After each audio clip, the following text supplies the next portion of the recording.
Hockey fans are diehards. Look at it just on the surface of things. You have to pay a large sum of money to drive in winter weather to go sit in a seat in a building whose sole purpose is to make sure that the ice doesn't melt. Hi, I'm Chris May, host of This Day in Weather History, a podcast from the Weather Network in Canada. On January 22nd, 1987, a blizzard crippled the New York, New Jersey area, but the storm did not stop the NHL's Calgary Flames and New Jersey Devils from playing a regular season game. And it sure did not stop the 334 fans who absolutely positively had to be there at that game. This day in weather history. The game between the Calgary Flames and the New Jersey Devils on January 22nd of 87 wasn't expected at all to be a historic affair.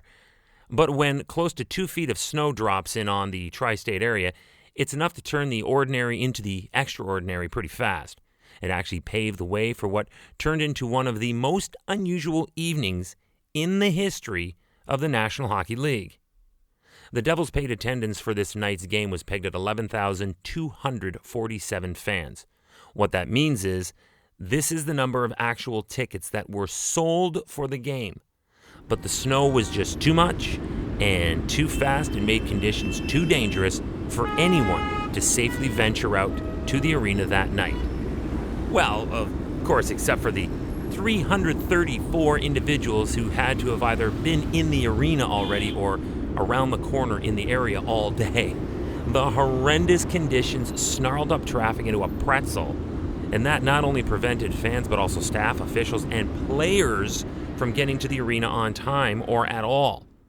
The 334 in attendance, pre-COVID, is still said to be the lowest in modern NHL history. So let's look at this arena now. Its seating capacity is 20,000. Hold on a second, let's back this up. Where was it in my script here? Oh, there were 11,247 fans in an arena that seats 20,000. That sounds like a typical New Jersey Devils night, yet a measly 334 showed up. The seating optics looked so sparse, the public relations staff members from the Devils went around and got the names and addresses of each individual spectator. I don't think they even broke a sweat doing it. It was just such a cool opportunity to do something special for those who made it to cheer on their team. Jeff Mazzy was a spectator at the game that night and told Sportsnet.ca, and I quote, "Someone from the Devils came around with a yellow pad and went to every fan to get our names and addresses. That's actually how the 334 Club came about. They then sent out a letter thanking everyone for coming. They said they were going to send everyone souvenirs and tickets, and they did. We got a scarf and a shirt and a badge. It was like we were in an official club." End quote.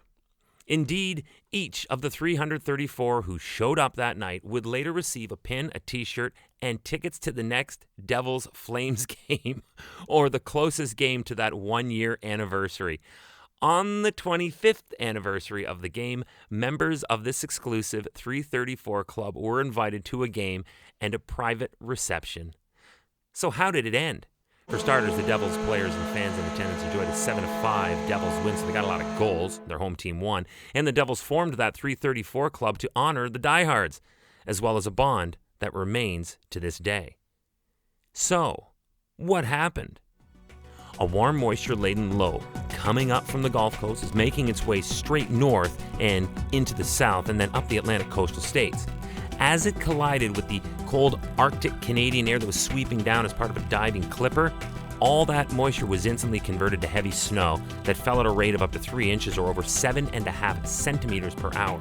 It was more than enough to throttle traffic, close schools and airports, businesses, and send suddenly panicked shoppers to misguidedly and irrationally raid stores for supplies. The storm, while still in the Gulf, was primarily influenced by the clash of the hot and moist within the warm sector over the Sunshine State, and that triggered severe thunderstorms across Florida, and tornadoes touched down early in the day at Port Richey, Crystal River, and Tampa. But on the backside of that low, it was all snow. It fell early in the day in Mississippi, Alabama, Kentucky, the Carolinas, Virginia, and D.C., not to mention, of course, our feature presentation, New Jersey. Speaking of Jersey, let's get back to the game that was affected by the storm. The scheduled start time was 7:30, but that was pushed back nearly 2 hours because there was basically not enough people to either ice two teams, let alone have enough officials on the ice to officiate the event. Arena staff and crew were also really thin as well. There were simply too many trapped on the roads. There were abandoned cars all over the place, so some players, including New Jersey's Doug Sullivan, needed to get creative with how they got to the rink. And in an article in The Hockey News, this is the story he told. I quote, "I couldn't get on the regular westbound highway, so what I did was get on the off-ramp and backed up on the eastbound side, and I drove in reverse for 3 miles, weaving in and out of parked cars all the way to the rink." End quote. I have a feeling he's safe by some statute of limitations from any penalty for admitting to that cannonball run stunt maneuver that happened this day in weather history. Tomorrow's January 23rd, and for this we'll be talking about capital punishment. No fooling. That's tomorrow on This Day in Weather History with me, your host, Chris May.